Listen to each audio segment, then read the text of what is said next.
नमस्कार, आप देख रहे हैं हमारी खास पेशकश और मैं हूं आपके साथ बुशरा, जहां बात करेंगे ईडब्ल्यूएस पर सुप्रीम कोर्ट की मोहर। जी हां, दरअसल सुप्रीम कोर्ट ने सामान्य वर्ग के आर्थिक रूप से कमजोर लोगों को 10% आरक्षण के प्रावधान को बरकरार रखा है और इसे मोदी सरकार की बड़ी जीत भी माना जा रहा है। दरअसल केंद्र सरकार ने संविधान में संशोधन कर सामान्य वर्ग के आर्थिक रूप से कमजोर लोगों के लिए 10% आरक्षण का प्रावधान किया था और आरक्षण का प्रावधान करने वाले 103वें संविधान संशोधन को सुप्रीम कोर्ट में चुनौती दी गई थी। 5 जजों की बेंच में 3 जजों जस्टिस दिनेश माहेश्वरी, जस्टिस बेला त्रिवेदी और जस्टिस जेबी पारदेवाला ने ईडब्ल्यूएस आरक्षण के समर्थन में फैसला सुनाया, जबकि चीफ जस्टिस यूयू ललित और जस्टिस रविंद्र भट्ट ने ईडब्ल्यूएस आरक्षण पर अपनी असहमति जताई है। तो आपको बता दें कि केंद्र की ओर से पेश तत्कालीन अटॉर्नी जनरल के वेणुगोपाल ने सुनवाई के दौरान कहा था कि आरक्षण के 50% बैरियर को सरकार ने नहीं तोड़ा। उन्होंने कहा था कि 1992 में सुप्रीम कोर्ट ने ही फैसला दिया था कि 50% से ज्यादा आरक्षण नहीं दिया जाना चाहिए, ताकि बाकी के जो 50% जगह सामान्य वर्ग के लिए, लोगों के लिए बची रहे और यह आरक्षण 50% में आने वाले समय वर्ग के लोगों के लिए सही रहेगा। ये बाकी के 50% वाले ब्लॉक को डिस्टर्ब नहीं करेगा और यही तर्क दिए गए थे। यही वजह है कि 5 टीमों में जो बेंच थी 5 लोगों की, उसमें 3 लोगों ने इस पर सहमति जताई है जबकि 2 ने असहमति जताई है।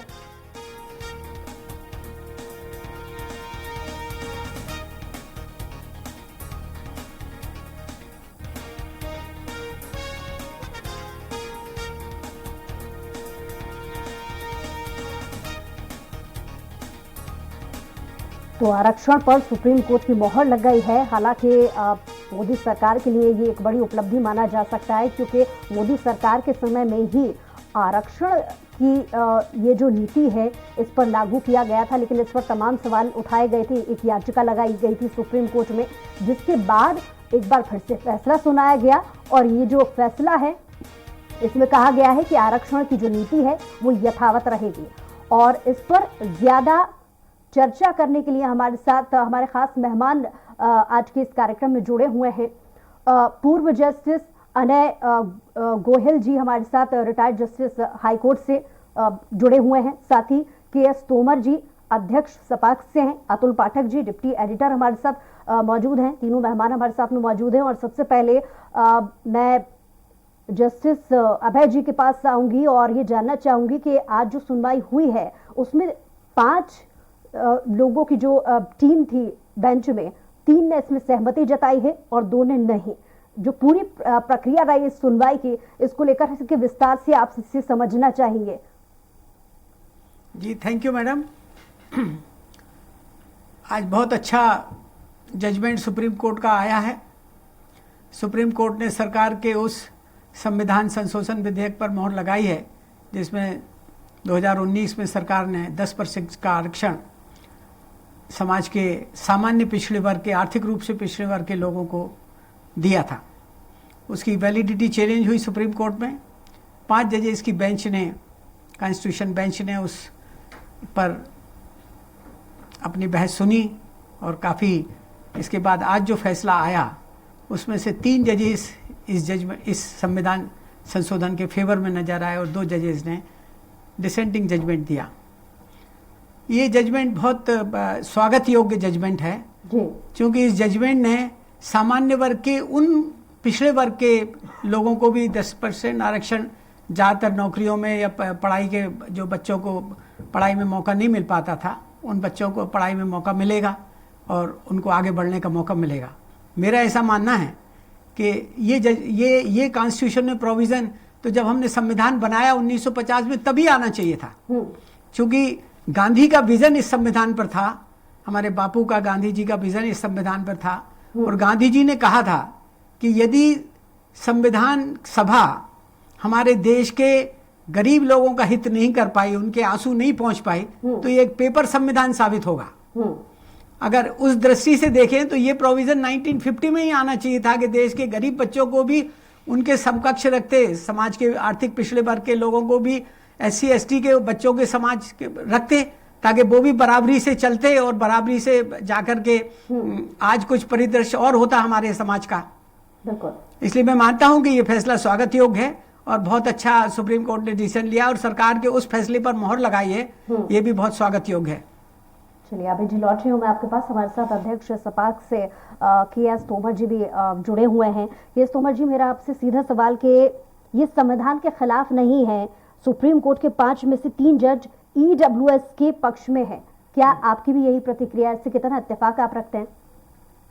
मैं आंशिक रूप से सहमत हूँ। जो गरीब हैं उनको वास्तव में आरक्षण तो मिलना ही चाहिए था, लेकिन ये आज से नहीं, बहुत पहले से मिलना चाहिए था। जब स्वतंत्रता की जो लड़ाई चल रही थी, प्रथम स्वतंत्रता संग्राम जब हुआ था, उस समय अंग्रेजों के पैर उखड़ गए थे उस स्वतंत्रता संग्राम में, उनकी बहुत स्थिति खराब हो गई। तो कहीं ना कहीं उन्होंने ही अंदर से हिडन एजेंडा, उनका ये जातिगत आरक्षण का उनका हिडन एजेंडा था, जो कि जब देश स्वतंत्र हुआ उस समय यदि देखा जाए तो लगभग 72% आबादी जो है गरीबी रेखा से नीचे थी, गरीब थे, काफ़ी कमज़ोर थे। एक्चुअली में उसी समय कोई जाति वर्ग का हिसाब नहीं रखना चाहिए था, सभी जो कमज़ोर वर्ग के जो भी लोग थे उनको सबके लिए ही आरक्षण की व्यवस्था करनी चाहिए थी, जो कि नहीं की गई थी और उस समय इन लोगों के साथ काफ़ी अन्याय हुआ था।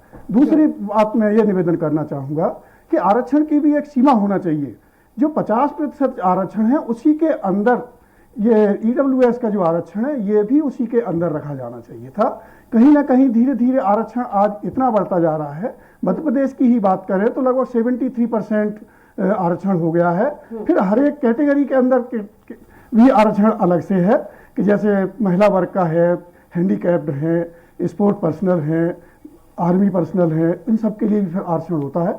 ऐसे बढ़ते बढ़ते मध्य प्रदेश में देखें तो लगभग 90% से ऊपर आरक्षण हो जा रहा है। कहीं ना कहीं आज पूरा दुनिया एक गांव का रूप ले चुकी है। हमारा जो कंपटीशन केवल अपने देश में ही नहीं है, अपने प्रदेश में ही नहीं है, हमें पूरी दुनिया से हमें कम्पीट करना है। यदि हमें कम्पीट करना है तो योग्यता को भी हमें बचाना पड़ेगा और इसका युक्तियुक्तकरण करना पड़ेगा। आरक्षण 50% से ज़्यादा नहीं होना चाहिए, सभी वर्ग को मिलना चाहिए। जो कमज़ोर हैं, जो पीछे रह गए, पीछे छूट गए हैं, उनको होना चाहिए।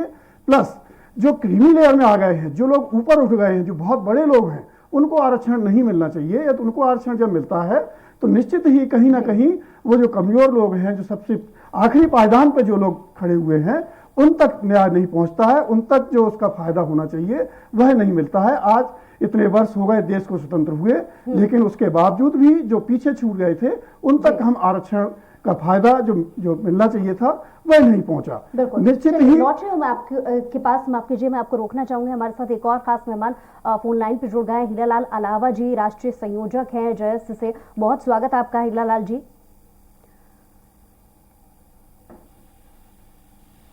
हीरालाल जी, आपको आवाज मिल रही है? हाँ जी, बहुत बहुत धन्यवाद। स्वागत आपका। हीरालाल जी, सामान्य वर्ग के गरीबों को 10% आरक्षण यथावत रहेगा, ऐसे में ये संविधान के खिलाफ नहीं है, आपकी क्या प्रतिक्रिया? देखिए, अगर गरीब वर्ग के जो स्वर्ण समाज के गरीब वर्गों को अगर सुप्रीम कोर्ट कहती है तो हमें कोई दिक्कत नहीं, वो उनका भी विकास होना चाहिए। उनको भी सामान्य वर्ग में भी गरीब ऐसे कई लोग हैं जो बिल्कुल 2 वक्त की रोटी के लिए संघर्ष कर रहा है, और अगर उसमें उनको सुप्रीम कोर्ट रिजर्वेशन देने के लिए उन्होंने कहा है तो कोई गलत नहीं है, हम सहमत है। और लेकिन इस बात के सुप्रीम कोर्ट को और राज्य सरकारों को, केंद्र सरकार को इस बात का भी ध्यान रखना चाहिए कि जो वर्ग आजाद भारत में 70 सालों में आज भी अंतिम पंक्ति में खड़े हैं, और मध्य प्रदेश जैसे आदिवासी बहुल्य प्रदेश में जहां 25% के लगभग आदिवासी जनसंख्या और सरकारी विभागों में 5 से 10% ही अभी नौकरी कर रहे हैं, तो ये भी एक गंभीर विषय है। इस पे भी सरकार को और सुप्रीम कोर्ट को गंभीर चिंतन मंथन करना चाहिए और समाज के मुख्य धारा से जोड़ सके। इसके लिए इस वर्ग का भी विकास हो, उसके लिए सरकार और सुप्रीम कोर्ट को इस पे संज्ञान लेना चाहिए। चलिए, बहुत शुक्रिया हमारे साथ जुड़ने के लिए, तमाम बातचीत के लिए हीरालाल जी। और हमारे साथ डिप्टी एडिटर अतुल पाठक जी भी हमारे साथ जुड़े हुए हैं लगातार। अतुल जी, क्योंकि हमने देखा है कि पॉलिटिकल बीट पर काफ़ी अच्छी आपकी नज़र रही है, ऐसे में पॉलिटिकल बैकग्राउंड से इस चीज को बहुत अच्छे से हम समझना चाहिए। हमने देखा है कि पिछले वक्त में आरक्षण ऐसा मुद्दा रहा है जो राजनीति पर अक्सर हावी रहा है। हालांकि इस मेरे सवाल से कोई लेना देना नहीं है, लेकिन बतौर उदाहरण मैं एक बात यहाँ पर छेड़ना चाहूंगी कि छत्तीसगढ़ में भी आरक्षण का मुद्दा आजकल बहुत छाया हुआ है। यानी आरक्षण का मुद्दा हर बार राजनीति पर छाता रहता है, विपक्ष इस पर कोई कोर कसर नहीं छोड़ता चुटकी लेने के लिए। तो इस फैसले के बाद में 10% आरक्षण यथावत रहेगा, आपकी क्या प्रतिक्रिया है? देखिए, यदि आरक्षण की हम बात करें तो आरक्षण की मूल भावना दलित, शोषित, पीड़ित वर्ग के उत्थान की भावना थी कि किसी वजह से यदि उन्हें हक नहीं मिलता है तो आरक्षण एक ऐसा संवैधानिक अस्त्र होगा जिसके जरिए उसको हक मिलेगा। लेकिन ये पॉलिटिकल हथियार बन गया। आरक्षण आज भी आजादी के इतने साल बाद भी जारी है, लेकिन जो शोषित पीड़ित वर्ग है उसकी आबादी में, उसके प्रतिशत में बहुत ज्यादा अंतर आता दिखाई नहीं देता। निश्चित रूप से कुछ फायदा हुआ होगा, लेकिन इसकी मूल भावना पर भी काम करने की आवश्यकता है। जी मोहनलाल पाटिल जी भी हमारे साथ फोन लाइन पे जुड़ गए हैं। बहुत स्वागत है आपका, जो दलित नेता है, बहुत स्वागत है आपका। जी थैंक यू। आज जो फैसला आया है 10% आरक्षण जारी रहने को लेकर के, आपकी क्या प्रतिक्रिया है? ये संविधान के खिलाफ है या नहीं? जी, ये संविधान के खिलाफ मैं इसको मानता नहीं हूँ, क्योंकि जो हमारे देश के जो गरीब तबके के लोग थे उन लोगों को 10% आरक्षण सरकार ने देना चाहिए था, और वो उचित कदम ऐसा मैं मानता हूँ। क्योंकि बाकी जो हमारे SC, ST, OBC के लोगों को आरक्षण मिलने के बाद में हमारे जो स्वर्ण समाज के लोग, तो गरीब तबके के लोग थे, उनमें भी बहुत गरीब लोग हैं, तो उन लोगों को अगर आरक्षण देती है सरकार तो उसका हम लोग समर्थन करते हैं। हमारा भारत सरकार से इतना अनुरोध है कि जब सरकारी जॉब नहीं है, नौकरियां नहीं है, तो आरक्षण देके गरीबों को उसका क्या लाभ होगा, इसकी हम लोगों को चिंता है कि जब SC, ST, OBC से कहीं आरक्षण पूरा नहीं हो रहा, ऊपर से सामान्य लोगों को जो 10% हम लोग यहाँ पे आरक्षण देने की बात कर रहे हैं, जब शासन में नौकरी नहीं है, ना भारत सरकार में ना राज्य सरकारों में जॉब है, तो आरक्षण देके मुझे ऐसा लगता है कि ये सारी की सारी जो शासन प्रशासन व्यवस्था है आरक्षण के नाम पे सामान्य वर्ग को भी गुमराह कर रही है। तो ये उसके बहुत हमारे गरीब लोगों को बहुत ज्यादा उसका फायदा होने की संभावना नहीं दिखती, क्योंकि वो आरक्षण है ही नहीं। सरकारी नौकरी सब निजीकरण हो रहा, सारे उद्योगों का निजीकरण होगा। जब जॉब ही नहीं रहेंगे तो आरक्षण का ये लाभ देके सरकार क्या करना चाहती है? इसलिए फिर भी ये सरकार ने जो सुप्रीम कोर्ट ने जो निर्णय दिया है कि सामान्य जाति के जो लोगों को 10% आरक्षण दिया है, उसका हम लोग स्वागत करते हैं। चलिए, आपके पास लौट रही हूँ। इस सवाल का जवाब हम जस्टिस अभय जी से ले लेते हैं, क्योंकि वो रिटायर्ड जस्टिस हैं, वो बहुत अच्छे से कानून को समझते हैं, उन्हीं से इस बारे में प्रतिक्रिया ले लेते हैं। अभय जी। जी मैडम, ऐसा है कि एक तो तोमर साहब ने बहुत अच्छी बात कही, क्रीमी लेयर की बात उन्होंने उठाई है कि यदि कई सुप्रीम कोर्ट कई बार इस तरह के डायरेक्शन दे चुका है, कई केसेस में कह चुका है कि भाई क्रीमी लेयर के जिन लोगों को आरक्षण का फायदा मिल चुका है उनकी एक छट्टी होनी चाहिए, और क्रीमी लेयर जो आरक्षण का पीढ़ी दर पीढ़ी फायदा ले चुके हैं उनसे ये हटाना चाहिए। तो यदि सरकार इस दिशा में कुछ काम करती है, सुप्रीम कोर्ट के ऑर्डर का पहल अगर करती है, तो वो एक अच्छा स्वागत योग्य विषय होगा। इसके बाद जो अभी 50% की सीमा की बात भी आपने कही थी, तो जब सुप्रीम कोर्ट में इस मुद्दे पर बहस हो रही थी तो तब सरकार की ओर से अटॉर्नी जनरल ने अपना पक्ष रखा था, और अटॉर्नी जनरल के वेणुगोपाल जी ने सुप्रीम कोर्ट में कहा था कि बस सरकार उस 50% की सीमा का पालन करेगी जो 92 से इंदिरा साहनी के केस में एक बैरियर लगा रखा है सुप्रीम कोर्ट की संविधान सभा ने, संविधान पीठ ने, कि भाई ये आरक्षण की सीमा 50% से ऊपर नहीं बढ़ेगी। तो इस पर भी उन्होंने सुप्रीम कोर्ट को ये आश्वासन दिया था कि सरकार उस सीमा का पालन करेगी। तो ये एक बड़ा स्वागत योग्य फैसला है, और सरकार का ये जो कदम था संविधान में संशोधन करके आर्थिक रूप से पिछड़े वर्ग के लोगों को 10% का ये जो उन्होंने आरक्षण दिया, ये भी एक स्वागत योग्य कदम है, और इसका कहीं संविधान में कोई उल्लंघन नहीं हो रहा है। मैंने तो कहा आपको शुरू में कि ये प्रोविजन तो हमारे संविधान के बनते समय 1950 में ही देना चाहिए था, इस तरह की व्यवस्था। जी अतुल पाठक जी कुछ कहना चाह रहे हैं। बुशरा जी, ये डिस्कशन बहुत अच्छी दिशा में जा रहा है, और कुल मिलाकर जो हमारे साथ जो भी लोग जुड़ रहे हैं वो किसी भी तबके से हों, सपाक से हों, अजाक से हों, दलित नेता हों, आदिवासी नेता हों, सब इसका स्वागत कर रहे हैं। लेकिन मूल बात ये है, गोहिल साहब हमारे साथ हैं, तोमर साहब हमारे साथ हैं। तो तोमर साहब से मैं सवाल करूंगा, फिर गोहिल साहब के पास आऊंगा। तोमर साहब, ये जो आरक्षण की लड़ाई है ये कहां तक जाएगी? कब तक ये लड़ाई चलती रहेगी? कब तक ये आरक्षण दिया जाता रहेगा? और कैसे इससे समाज के सभी वर्गों का उत्थान होगा, जो निर्धन वर्ग हैं, गरीब हैं, शोषित हैं? और आप जिस तरह के संगठन का प्रतिनिधित्व करते हैं, इसकी क्या भूमिका आने वाले समय में रहने वाली है? जी मैं ये निवेदन करना चाहूँगा कि जो आरक्षण जो जब भी दिया जाता है, जब भी उस पर कोई बात होती है, तो माननीय संसद में कभी इस पर बहुत ज़्यादा बहस होती ही नहीं है कि इसका स्वरूप क्या होना चाहिए, कितना प्रतिशत होना चाहिए।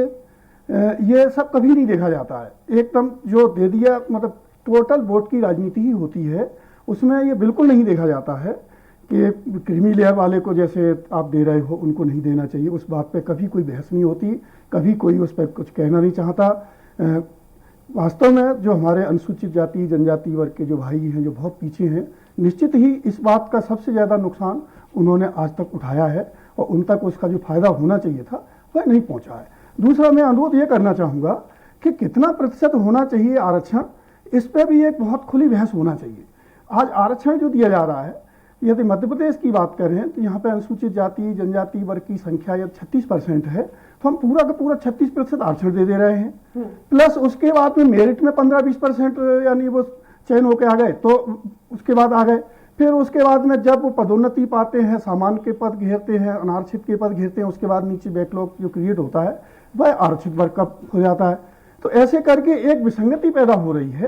कहीं ना कहीं हमें इंदिरा साहनी का जो जजमेंट है उसको अमल में लाना चाहिए कि 50% से ज़्यादा ना हो, और जिसकी जितनी संख्या है उसकी आधा, यदि 36% संख्या है तो 18%, यदि 20% संख्या है तो 10%। इस प्रकार से इसका युक्तिकरण जब तक नहीं किया जाएगा, अलग अलग राज्यों में, अलग अलग प्रदेशों में, अलग अलग जाति संगठनों के द्वारा, अलग अलग धार्मिक संगठनों के द्वारा इस प्रकार की मांगे हमेशा उठती रहेंगी। कभी जाट समुदाय मांगेगा, कभी पाटीदार समुदाय मांगेगा, कभी गुर्जर समुदाय मांगेगा। मतलब अनवरत एक ये पूरे देश में हमेशा एक संघर्ष की स्थिति जो बनी रहेगी, गृह युद्ध की स्थिति बनी रहेगी। इससे कभी छुटकारा नहीं मिलेगा जब तक कि इसे युक्तिकरण न किया जाए। जिसकी जितनी संख्या है उसका 50% कर दिया जाए, तो कल को ना गुर्जर लोग मांग पाएंगे, ना जाट लोग मांग पाएंगे, क्योंकि सबके साथ एक न्याय हो जाएगा कि एक निश्चित जिसकी जितनी संख्या है उसका 50% दीजिए। प्लस जो क्रीमी लेयर में आ गए हैं, जो ऊपर उठ गए हैं भैया, वो अपने समाज के ही लोगों के, अपने जो पीछे छूट गए हैं, जो जिनकी स्थिति बहुत खराब है, जिन्हें वास्तव में जरूरत है, उन तक वो फायदा जिस दिन पहुंच जाएगा, निश्चित ही इस देश में सामाजिक समरसता आ जाएगी, इस देश की बहुत प्रगति होगी। और जो आज हम जो पीछे हो रहे हैं पूरी दुनिया में, वह हम कहीं ना कहीं जो पिछड़ रहे हैं वो हम पीछे नहीं होंगे, हम पूरे दुनिया से टक्कर ले सकेंगे। क्योंकि जैसा कि हम जानते हैं कि पूरा दुनिया एक गांव का रूप ले चुकी है। हमारा कंपटीशन केवल एक अपने प्रदेश में नहीं है, केवल देश में नहीं है, हमें पूरे दुनिया से हमें कंपटीशन करना होता है। तो निश्चित ही ये करना जरूरी होगा कि उसका युक्तिकरण किया जाए। चलिए, लौट रही हूँ आपके पास। अभय जी से मेरा सवाल कि क्योंकि 5 जजों की टीम में 3-2 के रेशियो के हिसाब से अगर बात कर ली जाए, क्या रिव्यू पिटीशन दाखिल करने को लेकर के भी क्या ऐसी स्थिति बन सकती है? ऐसा कोई नियम है? क्योंकि मामला यहाँ पर ज्यादा जजों की टीम ने इस पर 2 अभी भी ऐसे हैं जो इस फैसले से अपने आप को किनारा कर रहे हैं। तो क्या रिव्यू पिटीशन दाखिल करने जैसी भी स्थिति बन सकती है? ऐसा कोई नियम है? मेरे से पूछा आपसे। जी मैडम, ऐसा है कि रिव्यू जैसी स्थिति नहीं है, क्योंकि 5 जजेस की बेंच में अगर 3 जजेस ने कोई फैसला दिया है तो दैट विल प्रिवेल। वो फैसला लागू किया होने वाला माना जाएगा, क्योंकि वो मेजॉरिटी जजमेंट है, माइनॉरिटी जजमेंट लागू नहीं होगा।